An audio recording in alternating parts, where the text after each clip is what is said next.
जय भीम, नमो बुद्धाय। किसान आंदोलन दिल्ली के चारों तरफ फैला हुआ है। सभी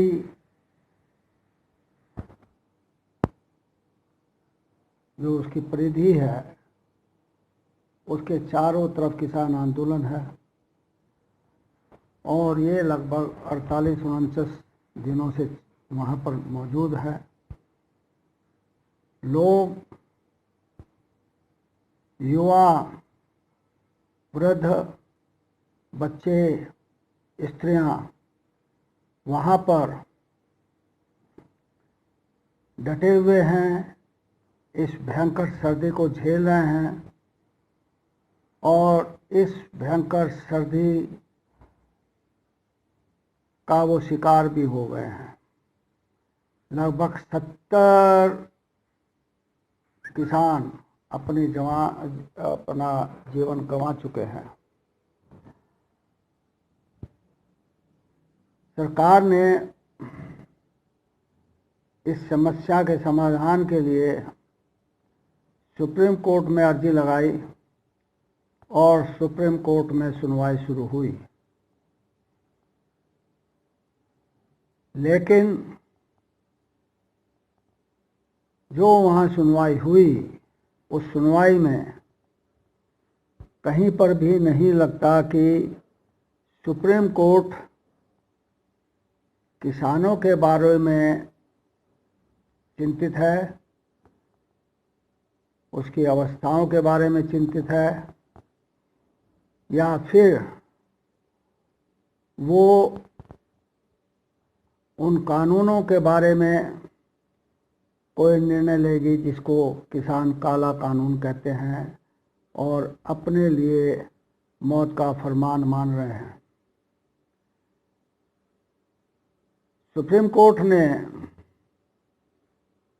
जो वहाँ पर दलीलें हुई उससे नहीं लगता कि सुप्रीम कोर्ट में कोई मामला चल रहा है, बल्कि ऐसा लगता था कि जैसे कोई मुंसिफ कोर्ट में बहस हो रही है, बातचीत हो रही।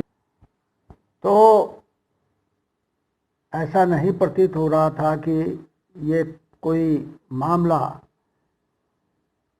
सुप्रीम कोर्ट में बिलों को लेकर के, एक्ट के संवैधानिकता को लेकर के कोई बहस हो रही है, बल्कि ऐसा लग रहा था कि जैसे किसी पंचायत में या किसी मुंसिफ कोर्ट में बहस हो रही है।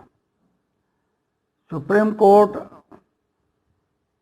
का काम है कि वो हर कानून को संवैधानिकता के दायरे में आके संवैधानिकता के दायरे में परखे और वो निष्पक्ष होकर के निर्णय दे। लेकिन सुप्रीम कोर्ट लगता है मोदी कोर्ट में तब्दील हो गई है।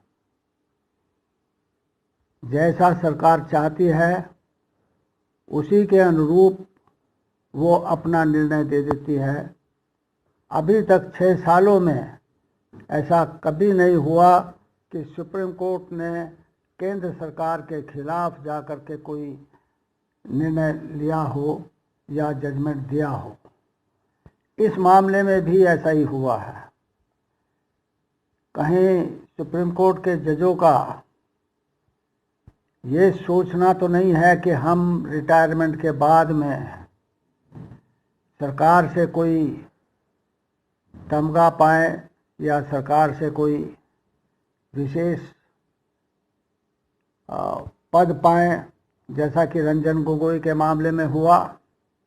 रंजन गोगोई ने अयोध्या के मामले में जो जजमेंट दिया उससे अगले ही दिन उन्हें राज्यसभा का सदस्य मनोनीत कर दिया गया, यानी कि अगले 6 साल तक की उनकी नौकरी पक्की हो गई। एक तरह से बिना कुछ करे धरे उन्हें जो है सरकारी सुविधाएं मिलेंगी, तनख्वाह मिलेगी और एक की जगह 2 पेंशन भी मिलेगी, एक तो सुप्रीम कोर्ट की पेंशन, दूसरी राज्यसभा की पेंशन। तो इसी लालच में आकर के कहीं सुप्रीम कोर्ट के जजेस जो है अपने आप को सरकार के करीब तो नहीं दिखाना चाहते। जहाँ तक मेरी जानकारी है, नरेंद्र दामोदर दास मोदी ने लगभग 1700 ऐसे लोगों को IAS के पद पर नियुक्त किया है, जो जॉइंट सेक्रेटरी के लेवल के हैं और जिनका काम है नीतियां बनाना, नीतियों का निर्धारण करना, नीतियों की ड्राफ्टिंग करना। ऐसे लोगों को उसने सभी मिनिस्ट्रियों में, सभी विभागों में, सरकार के जितने भी निकाय हैं उन सब में नियुक्त करके रखा है, यह देखने के लिए कि सरकार के खिलाफ कोई निर्णय ना हो, सरकार के खिलाफ कोई आदेश पारित ना हो, सरकार के खिलाफ कोई किसी किस्म की कोई समस्या ना खड़ी हो।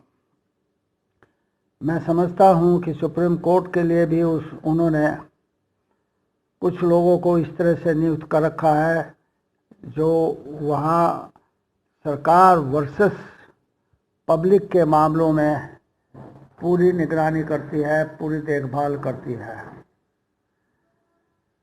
संविधान के अनुसार सुप्रीम कोर्ट सुप्रीम है और इसके अलावा वो सरकार से उसका कोई संबंध नहीं है, सरकार का वो हिस्सा नहीं है, वो इंडिपेंडेंट है।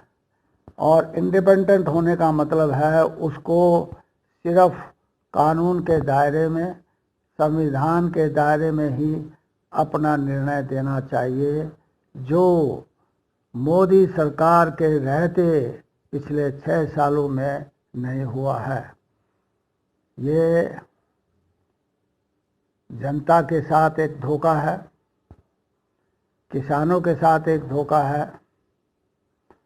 अभी जो निर्णय सुप्रीम कोर्ट ने दिया वो दरअसल में सरकार के मंतव्य के अनुसार ही दिया है, सरकार जैसा चाहती थी वैसा ही दिया है। सरकार कहती रही थी कि भाई एक समिति बनाई जाए और उस समितियों में भी उन लोगों को लिया गया है जो इन काले कानूनों के समर्थक रहे हैं, इन काले कानूनों की पैरवी करते रहे हैं, जो कारपोरेट घरानों के नज़दीकी हैं। ऐसे लोगों से किसानों का क्या हित होगा या वो क्या अपना फैसला किसानों के पक्ष में दे पाएंगे, अपना अपना निर्णय वो दे पाएंगे? नहीं, ऐसा नहीं है। इसीलिए किसानों ने इस समिति को बिल्कुल निरस्त कर दिया है, अमान्य कर दिया है। और ऐसा एक बार नहीं है, सुप्रीम कोर्ट के पिछले कई फैसलों में असहमति जताई गई है, जो लोग पक्षकार थे उनके द्वारा और जो पक्षकार नहीं थे उनके द्वारा भी। तो ये सरकार क्या एक बचकाना, ये जो सुप्रीम कोर्ट है क्या एक मुंसिफ कोर्ट है? क्या इसको पता नहीं है कि हमें किस दायरे में रह करके अपना निर्णय देना चाहिए? क्या सुप्रीम कोर्ट को पता नहीं है कि हम संविधान के रक्षक हैं, संविधान की गरिमा को बनाए रखने का दायित्व उनके ऊपर है? कोई भी निर्णय जनता के खिलाफ नहीं होना चाहिए, किसानों के खिलाफ तो कतई नहीं होना चाहिए। जो किसान अनाज उगाते हैं और जिसको खा करके सुप्रीम कोर्ट या सरकार के ओहदेदार, मंत्री, प्रधानमंत्री, मुख्यमंत्री और सांसद और विधायक अपना जीवन जीते हैं, अपना पेट पालते हैं, वही किसानों के विरुद्ध है, वही किसानों को बरगलाने का काम कर रहे हैं, वही किसानों के खिलाफ षड्यंत्र कर रहे हैं। ये कैसी सरकार है, ये कैसा प्रजातंत्र है, इस पर सभी लोगों को सोचना चाहिए। जब तक आम जनता किसानों का साथ नहीं देगी, जब तक आम जनता किसानों के पक्ष में खड़ी नहीं होगी, तब तक ये अंधी बहरी सरकार इसी तरह से जनता के अधिकारों को कुचलती रहेगी और धन्ना सेठों का पेट भरती रहेगी, धन्ना सेठों का खजाना भरती रहेगी। मेरा समस्त जनता से आग्रह है, समस्त लोगों से आग्रह है कि वो अपने ज़मीर को जगाएं, वो देखें कि अन्नदाता के खिलाफ कितना षड्यंत्र सरकार कर रही है, किस तरह का व्यवहार सरकार कर रही है। 70 लोगों की आहुति इसमें हो चुकी है और कितनी और आहुतियाँ होने बाकी हैं। ये आम जनता को सोचना चाहिए, आम जनता को सोचना चाहिए कि किसानों का आंदोलन सिर्फ किसानों का नहीं है, बल्कि ये पब्लिक का आंदोलन है, ये पब्लिक के भले के लिए है।